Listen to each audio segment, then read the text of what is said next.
Good evening. I'm Arthur Bennett. And tonight, I'd like to ask you a simple question.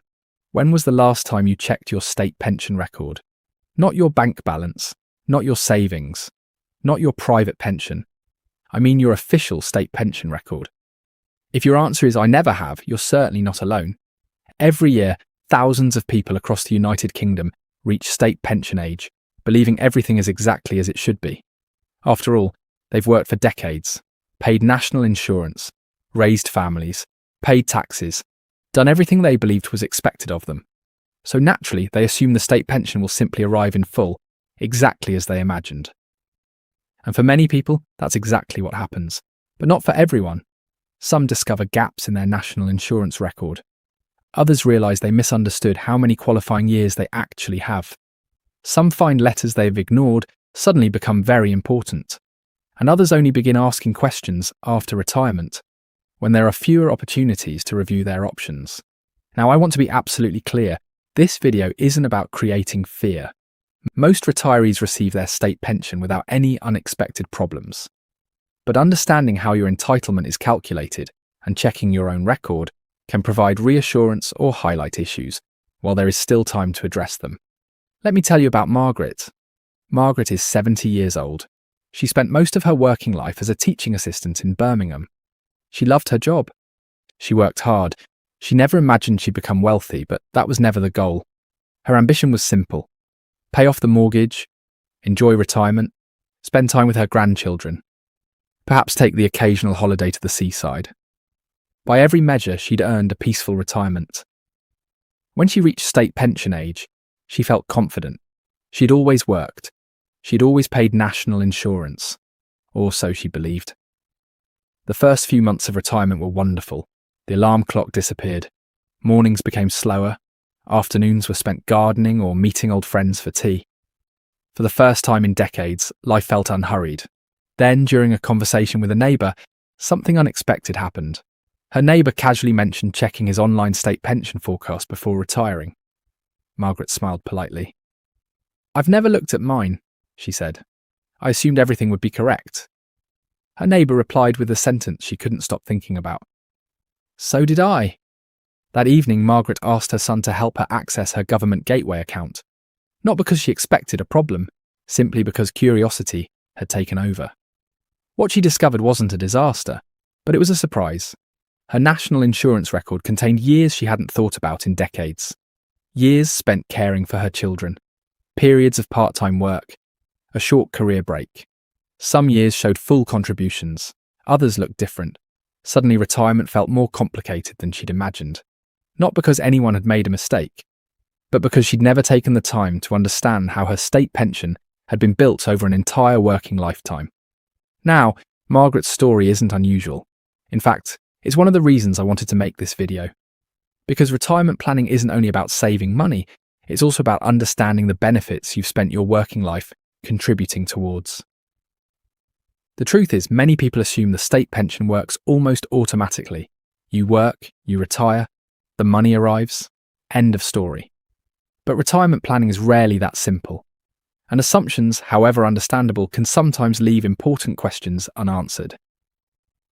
Tonight we're going to look at some of the most common misunderstandings surrounding the state pension. We'll discuss why checking your record matters. We'll explain what many retirees overlook. And most importantly, I'll share several practical steps you can take to feel more confident about your own retirement planning. Because peace of mind doesn't come from hoping everything is correct. It comes from knowing. And that knowledge begins with asking the right questions. Now, before we continue with Margaret's story, I'd like to pause for a moment. Because this is where many people ask exactly the same question. Arthur, what am I supposed to check? After all, if you're already receiving your state pension, surely everything has already been worked out. Surely there's nothing more to think about. Well, sometimes that's true, but sometimes it isn't. And the misunderstanding isn't usually caused by complicated mathematics. It's caused by assumptions. The assumption that because you've worked hard for 40 or 50 years, everything must automatically be correct. The assumption that every employer reported everything perfectly. The assumption that every period of your working life counts in exactly the same way. Retirement has taught me that assumptions can be comforting, but they shouldn't replace understanding. Let's begin with one of the biggest misconceptions. Many people believe there is simply one state pension and everyone receives exactly the same amount. In reality, what you receive depends on your personal circumstances and the rules that apply to your contribution history. For many people, qualifying for the full new state pension depends on building enough qualifying national insurance years over the course of their working life. Those years are built gradually, through employment, through self-employment, and in some circumstances, through national insurance credits during periods such as caring responsibilities or receiving certain benefits. That's why two neighbours who retired in the same year may receive different state pension amounts, not because one person was treated unfairly, but because their working lives were different. Now, this doesn't mean something has gone wrong. It simply means everyone's record is unique. And that's exactly why it's worth understanding your own. Another misunderstanding is believing that once you've reached state pension age, there is nothing left to check. Some people assume that because payments have started, the conversation is over. But understanding your national insurance record, your state pension forecast, and any official correspondence can still be valuable. Not because you should expect a problem, but because knowledge gives you confidence. Confidence that your record reflects your working life. Confidence that you understand what you're receiving. And confidence that if you ever need to ask a question, you'll know where to begin. Let's return to Margaret. When she looked through her national insurance history, she noticed several years marked differently from the others. She couldn't immediately remember why. Had she worked part-time? Had she been caring for her children? Had there been a period when she wasn't employed? The answers weren't obvious anymore. Those events had happened decades earlier. Fortunately, Margaret wasn't trying to solve the mystery alone. She contacted the appropriate government services, reviewed her records carefully, and gradually gained a much clearer understanding of her contribution history. What surprised her most wasn't discovering the information. It was realizing she had never looked before. She had spent 40 years building her entitlement, yet she'd never taken an hour to understand how it all fitted together. That experience gave her something she hadn't expected: peace of mind. Not because everything was perfect, but because uncertainty had been replaced with understanding. And perhaps that's the most important lesson in today's discussion. The goal isn't to assume something is wrong. The goal is to make sure you understand what's right. Now, if you're watching this and thinking, "I've never checked my state pension record," please don't panic. That doesn't automatically mean there's a problem. It simply means there may be value in becoming familiar with information that could help you make informed decisions. Retirement planning isn't a single event. It doesn't begin the day you stop working, and it certainly doesn't end the day your first pension payment arrives. It's an ongoing process, one that benefits from occasional reviews, just as you might review your household budget, or your savings, or your insurance. Reviewing your retirement information can become another healthy financial habit. Because retirement isn't just about receiving an income, it's about understanding where that income comes from, and understanding creates confidence. But there is another misunderstanding that catches many retirees completely by surprise. It has nothing to do with missing paperwork. It has nothing to do with forgotten documents. It's the belief that official letters can safely be ignored because everything has already been decided. That assumption has caused unnecessary confusion for more families than many people realise. And that's exactly what we're going to discuss next. Now, before we continue, I want to say something that I believe is extremely important. If you're watching this video and you've never checked your state pension record, please don't assume something is wrong. Equally, don't assume everything is right. Retirement planning isn't about expecting bad news. It's about replacing assumptions with facts.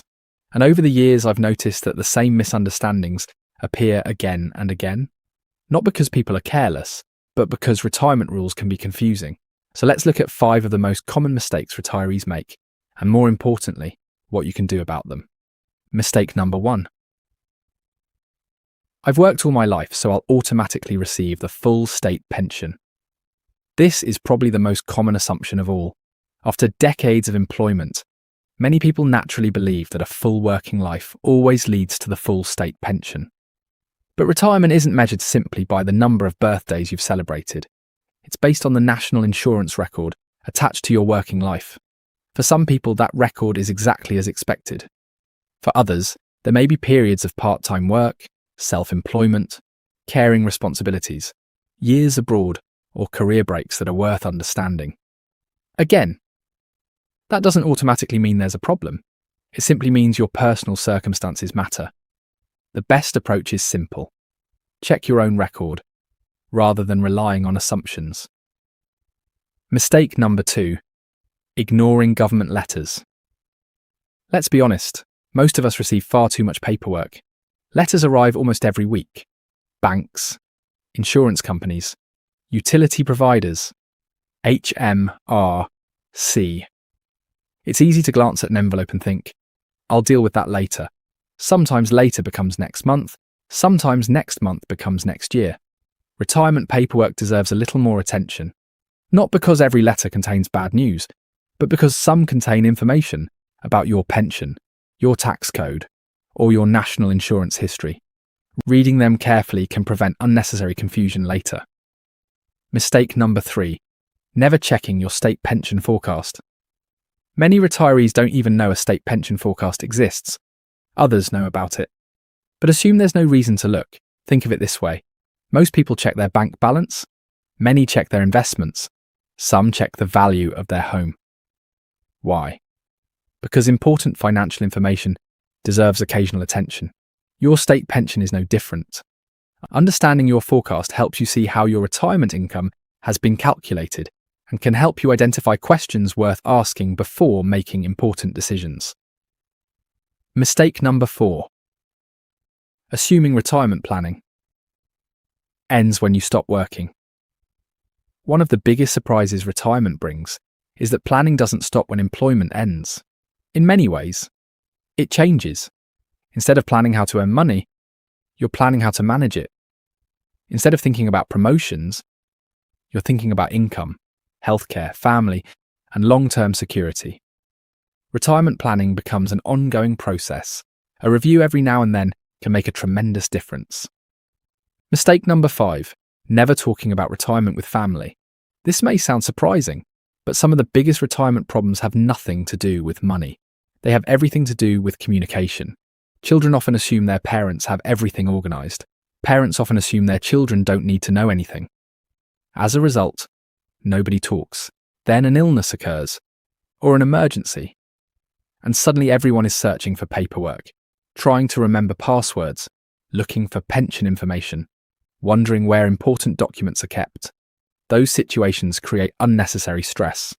Simple conversations today can prevent enormous confusion tomorrow. So, what should you actually do? This is the question that matters. Because awareness without action doesn't change anything. If I were sitting across the table from a friend approaching retirement, these are the 5 suggestions I'd make. First, check your official state pension forecast. It takes only a short amount of time. Whether it simply reassures you or highlights something you'd like to understand better, it's valuable information to have. Second, review your national insurance record. Again, not because you should expect a problem, but because understanding your contribution history helps you understand your state pension. Third, keep your important documents together. Your will, financial records, pension information, property paperwork, any lasting powers of attorney. Don't leave your family searching through cupboards during a stressful time. Organisation is one of the greatest gifts you can leave them. Fourth, review your retirement plans every year. Your circumstances today may not be the same as they are 5 years from now. Life changes, health changes, the economy changes. Your retirement plan should evolve too. And finally, don't be afraid to ask questions. No one is expected to understand every detail of retirement planning. Professional advice exists for a reason. Asking questions isn't a sign of weakness. It's one of the smartest financial habits you can develop. When Margaret finished reviewing her records, she said something that stayed with me. She didn't say, "I wish I'd earned more." She didn't say, "I wish I'd invested differently." She simply said, "I wish I'd looked sooner." Not because disaster had struck, but because understanding replaced uncertainty. And uncertainty has a remarkable way of stealing peace of mind. Understanding gives it back. Let's return to Margaret one final time. A few weeks after reviewing her state pension information, she invited her 2 daughters over for Sunday lunch. Nothing unusual. Roast chicken, Yorkshire puddings, a homemade apple crumble. The sort of afternoon thousands of British families enjoy every weekend. But after dessert, Margaret said something she'd never said before. "I'd like to show you where I keep all my important documents." At first, her daughters looked confused. "Mum, is everything all right?" Margaret smiled. "Everything is perfectly all right. And that's exactly why I want to do this now." She opened a small folder. Inside were her pension documents, her will, details of her bank accounts, insurance information, property paperwork, her lasting power of attorney documents, a simple list of important telephone numbers, and a handwritten letter explaining where everything else could be found. It wasn't a dramatic moment. Nobody cried. Nobody panicked. Nobody thought about worst-case scenarios. Instead, everyone felt relieved, because uncertainty had been replaced with clarity. That afternoon reminded me of something I've believed for many years. Retirement planning isn't really about money. Money is important. Of course it is, but money is only one part of retirement. The real goal's confidence. Confidence that your affairs are organised. Confidence that your family won't be left guessing. Confidence that you've taken sensible steps while you are able to make your own decisions. That's what good planning provides, not certainty. None of us can predict the future. But preparation gives us something almost as valuable: peace of mind. Before we finish, I'd like to leave you with a simple retirement checklist. Not because you need to complete everything today, but because every item represents one small step towards a more organised retirement. Retirement checklist. Have you checked your state pension forecast? Have you reviewed your national insurance record? Check, do you understand where your retirement income comes from? Check, are your will and other important legal documents up to date? Check, have you considered whether you need a lasting power of attorney? Check, do trusted family members know where important documents are kept? Check, have you reviewed your retirement plans during the past year? Check, have you had an honest conversation with your family about your wishes? If you answered no to one or two of those questions, don't be discouraged. Every retiree starts somewhere. The important thing is not perfection. The important thing is progress. One conversation, one document, one review, one step at a time. Because retirement isn't a finish line. It's a new chapter. And every chapter deserves thoughtful planning. Now, before we end tonight's discussion, I'd like to leave you with one final thought. Throughout our working lives, we become accustomed to preparing for the future. We save for retirement. We insure our homes. We service our cars. We attend health checkups. Preparation becomes part of everyday life. Yet strangely, many people stop preparing once retirement begins, perhaps because they feel the difficult work is over, perhaps because they finally want to relax, and they absolutely deserve that opportunity. But retirement planning doesn't stop on your last day at work. It simply changes. Instead of planning how to build your future, you're planning how to protect it. And protecting it doesn't always require complicated financial strategies. Sometimes it begins with something remarkably simple: checking a record, reading a letter, organising a folder, having a conversation. Small actions, significant results. If tonight's video encourages just one person to review their retirement information, or one family to have an important conversation they've been postponing, then I believe our time together has been worthwhile. Because information has value, but information only becomes useful when it's put into action. So this week, I'd like to leave you with a small challenge. Choose one task, just one. Perhaps check your state pension forecast. Perhaps review your national insurance record. Perhaps organise your retirement paperwork. Or perhaps simply sit down with your family over a cup of tea and begin a conversation. You don't need to solve everything in one evening. You simply need to begin, because every well-prepared retirement starts with a single decision. The decision to become informed, the decision to ask questions, the decision to prepare while you have time. And that, in my experience, is one of the wisest investments any retiree can make. Thank you for spending part of your day with me. I truly appreciate your time. If you found this discussion helpful, I'd be honoured if you joined our growing community here at Arthur Retires UK. Each week we'll explore the retirement questions that matter most to people across the United Kingdom. We'll discuss state pension, HMRC, retirement income, inheritance planning, care costs, benefits, and the practical decisions that can help you navigate retirement with greater confidence. If there's a topic you'd like us to cover in a future video, please leave it in the comments below. I read every suggestion, and many of our future videos will come directly from your questions. Until next time, I'm Arthur Bennett. Take care of yourself. Take care of the people you love. And remember, the best retirement decisions are rarely made in moments of panic. They're made in moments of preparation. Good night.